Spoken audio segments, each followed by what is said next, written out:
Hello guys, how's it going? My name is Dalaran, and recently Ian had a interview with Preacher talking about the future World of Warcraft, and one of the things they discussed in there was a lot of things, in fact, some inflammatory statements that got the community riled up, but one of the things to talk about was Shadowlands 9.1, Torghast, the future updates, borrowed powers, alt friendliness for this expansion, but also class design going forward.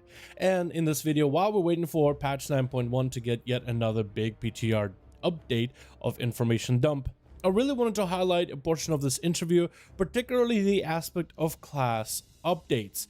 For all of you guys watching this video, I really implore for you to go and watch the actual interview, whether it's going to be on Preach's YouTube channel or if you want to go to the Twitch VOD. I'm super happy that they did this interview because we got a lot more information for patch 9.1. But anyway, in this video, we're going to talk mostly about the class stuff having to do with patch 9.1 of this interview. They went over many different topics during the interview for Shadowlands 9.1 Chains of Domination patch. During that interview, they also talked a little bit about gear and the power gaps between players, particularly having to do with gear. Certain players feeling like they're underperforming because they can't get the item level and it's hard to compete against all these dudes that are raiding mythics. And there was a quote by Ian that got the forums a little bit on fire. I want to play it here in today's video and then give you guys my thoughts. The power inflation currently in the Shadowlands is pretty extreme. So what we've ended up with is a kind of strange situation where people are reaching, say, 200 item level. A Mythic Raider is just 20 item levels ahead, yet they're doing multiple times more damage. Is that going to be something that's addressed, or is this going to be something that by the end of the Shadowlands is just going to be extreme? Actually, I'm actually interested by the premise of the question, and I disagree a little bit with that.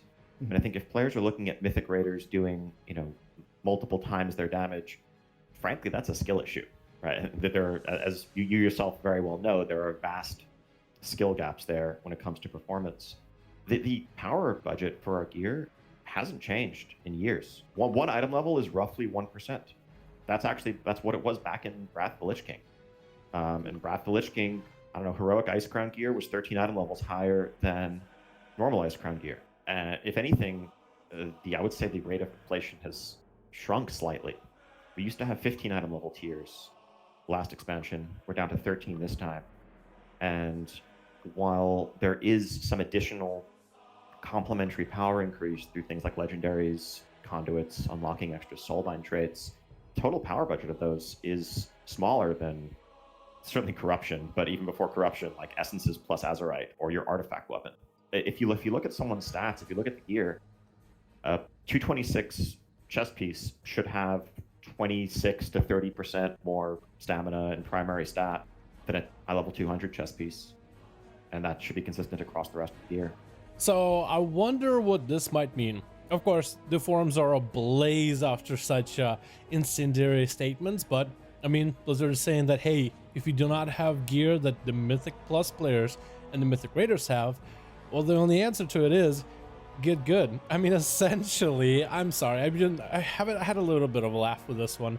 It was an interesting statement. I don't really know how I feel about it, to be honest. I think it's interesting, though, the reaction that we've been getting. Now, my question is, I wonder if Blizzard has some internal data that suggests the same thing that Ian said, as in there's quite a lot of people that just do not know how to play their classes. I mean, we have WoW logs, which shows us the best of the best players, and other websites that show us the best of the best builds. But a lot of these sites highlight the top tier, the best of the best out there, and there's not a lot of tools that we have available to us that highlight like the middle ground, the average, or maybe even the subpar player. So it will be very interesting to see and to find out if they have some sort of data that backs up what they said. And it does make me wonder if there's a possibility that patch 9.1 and future patches of World of Warcraft will have the same kind of philosophy behind it. Is it going to be more catered towards the Mythic Plus player, or the player that has had, I guess, great achievements in their class or in the PvE or PvP scene? Like, is it going to be more, I guess, hardcore friendly rather than casual friendly? Who knows? And I really would like to hear you guys' thoughts. What do you think about this statement? Do you think it means anything at all? Do you agree with it in the first place, I guess, or do you disagree? And let me know your reasons as to why. I actually am very interested to see what the majority of the community feels about it, and I actually might post a poll about it tomorrow, asking you guys how you feel about some of the things that Ian said. Another thing that was also discussed is the healers and the disparity between the healers, why some healers are better than others when it comes to raids or mythic pluses, for example. And there's a lot of interesting topics brought up, one of them being certain healers just have availability to do damage while also on top of it be healing your allies. Like as in either DPS is part of your rotation or it can be used in order to facilitate even more healing. And this is something that already separates certain healers, like Disc Priest and Holy Paladins. Disc Priests do damage as part of their atonement healing. Holy Paladins could use abilities like Crusader Strike and Judgment to either reduce cooldowns of heals in order to heal more often, or simply provide a debuff on the enemy where your allies attacking the enemy heal themselves. So therefore it's free damage from basic abilities that facilitate and play into your healing abilities. Other healers don't have this capability and they actually have to choose between doing damage and healing instead of having it kind of weave into its playstyle, which creates a little bit of a gap between certain healers, especially at the high-end content like Mythic Pluses where healer damage is very important. Then you also have some examples that help exacerbate this issue, like Venthyr Holy Paladins with Ashen. Ashen does a ton of damage. Holy Paladins basically become another DPS during Ashen. It is massively helpful in content where bosses and enemies need to die very quickly. So it has a class with a spec Covenant combo that other classes do not have, further creating more of a wedge between which healers are really good and which healers are not. I really do think that maybe Blizzard should consider adding some DPS capabilities for healers. As in, I don't really want healers to become a full-blown DPS, but let's say the concept for Mythic Pluses or raids needs you to do more damage. Maybe some places where you can sacrifice a certain amount of healing, like Mythic Plus, for example, where when your tank builds up so much necrotics, like you can't actually heal them. No matter amount of healing you do is going to help them. But killing the enemies quicker, as a monk, for example, or as a holy priest blasting enemies away, would be helpful. So I think maybe that's kind of the direction where they could take certain of these healers. Add in certain talents that maybe reduce some of the healing capability, but find a way to weave damage as part of the playstyle with some healing on the side, or maybe go full-blown damage if they choose to.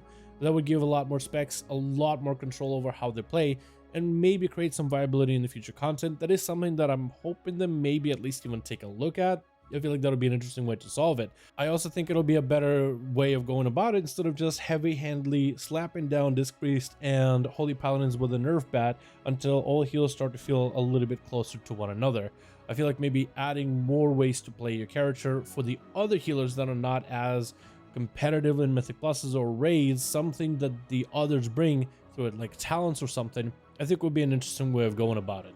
Then Blizzard talked a bit about class design and raid utility, primarily what classes bring raid utility, which ones don't, and how the environment can structure which classes are brought to the fights. As Blizzard mentioned themselves that in the interview, they want to design fights where certain classes are going to be stronger. So while you might sit your rogue for fight X or Y, but for the fight C, you will want to bring him in because there's something that they bring that makes that fight less challenging and even easier to do. And I believe Blizzard can do quite a lot of things. They also mentioned how they want to make the fights themselves a little bit more melee friendly, and without having to change melee classes themselves, like by buffing their damage or buffing their defenses or giving them more mobility, you could just change the environment in which those classes will be raiding. And that has been used in previous fights from BFA, for example, that made certain fights from more caster heavy to more melee friendly with just very small tunings and fixes to the mechanics. So we're hoping that we'll see more melee being brought at least into the next raid tier, and if Blizzard is successful at it, they might be able to replicate it into future tiers as well. But not all melee are going to be brought in, only the best ones, particularly those with raid utility. And Blizzard even talked about how Anti-Magic Zone for Death Knights is an extremely strong raid utility, stronger than they even wanted. Potentially, we might see some nerfs to the Death Knights themselves with Anti-Magic Zone. You could hit Frost Death Knights, Unholy Death Knights, Blood Death Knights, or maybe just only the DPS, or in any of those combination of specs. And we don't really know the details as to how they would go about nerfing that utility, but it could be as still effective with some nerfs, or it could be as useful as Windfury Totem for Shamans. We don't really know the severity of how far they want to nerf it. If anything, as a rogue, you should be pretty happy because Blizzard themselves in the interview acknowledged that rogues don't bring any raid utility. Could that mean that Blizzard might think of some kind of a raid utility to add to rogues? Maybe some kind of a debuff they put on enemies, or maybe add Smoke Bomb back into the game as a baseline ability with a damage reduction component for your group. Who knows, really? We'll just have to wait and see, but it's good that they acknowledged, because it might mean that rogues, besides just having to compete against everybody with damage alone, and from time to time when you do need to use a cloak to soak a mechanic, if a rogue brought raid utility, it would guarantee rogues a spot in every single raid tier. And hopefully we'll see some of those updates, maybe if not with this week's update for 9.1, but in future weeks' updates, as Blizzard did talk about some of the updates they want to do, and I'll be very surprised if they already had something cooked up for us. I mean, maybe. It'll be very interesting to test this stuff out, and I'm hoping the new dungeon and more raid testing is available in the next weeks, if there are any new raid utilities that come out. I mean, as rogues, it'll be kind of fun. It'd be kind of great to be that class that's a necessity in every single tier. Blizzard also talked about AoE caps and the idea that certain specs are really good at 2-target or 4-target cleaves for specific fights in order to give, again, more reason for players to want to bring those classes as like a niche thing has been somewhat successful, but leaving certain specs with AoE uncapped, like Fire Mages, for example. Balance Druids is another big AoE offender. Technically Feral, but nobody plays Feral really. Unholy Death Knights is a really strong AoE spec, so you have a few specs that are still uncapped for the most part with all or most of their abilities, and this allows them to actually reign supreme in certain aspects. Like Mythic Pluses, where you can just pull a massive amount of death ball of enemies, slow it down, cut it around with a tank that can hopefully keep aggro without being touched by the enemies, cutting them around while everybody just AoEs this death ball down with massive amounts of damage. So it created a situation where they basically made certain specs default better in very specific content. So potentially Blizzard is either going to be doing more caps on AoE in terms of how classes affected, or maybe even further reducing the power of AoE damage of classes that are not capped by AoE. As we saw, actually, Boomies and Fire Mages actually got quite a bit of their AoE nerfed, as well as a couple of the other classes out there. So maybe that's kind of the direction where they'll be taking, nerfing the classes that are uncapped to almost like punish them for the fact that they are uncapped, to try to make the classes that are capped extremely strong in those situations. But that's just my personal guess. We don't really know exactly what Blizzard is going to do with it, but they said that they want to solve that issue. And they also mentioned that they might not want to have AoE caps for legacy content, so that'd be kind of cool, being able to do some of the older raids and dungeons, and you go as a rogue with Phantom Knives, group up a bunch of enemies, and then kill them all in a single fan. That'd be kind of sweet. So maybe they'll apply or at least loosen some restrictions in older content. I think that would be really, really neat. Besides that, what I think this means with this interview is there's a lot of changes planned for 9.1. There's a lot of cool things that are coming out, and fundamentally we are going to be playing classes differently. As for what that will look like and if it will feel great to play, that is something that's left to be seen. But Blizzard themselves know after this interview that there's quite a lot of work to do. There's a lot to view when it comes to this interview, and I really do think you guys should go watch the whole thing. I have a link down in the description below, but I really want to hear your guys' comments. What do you think about all of these updates? Thank you guys so much for watching this video. I do hope you enjoyed.